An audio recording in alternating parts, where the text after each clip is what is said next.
How to report unreceived fractions. Open the MST Blockchain website. Tap the menu icon in the top right corner and click on Purchase. This opens the fractions reporting page.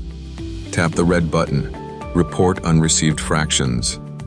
Then scroll down. Tap Choose File and upload your payment screenshot. Now enter the UTR ID from your completed payment. Now scroll up and enter your transaction amount. Now select the date of your completed transaction. Then scroll down. Once all the details are filled in, tap the Submit button.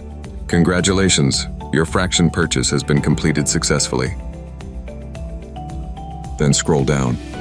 Once your fraction purchase payment is completed, the status will appear as pending. After review within 24 to 48 hours, it will be updated to accepted.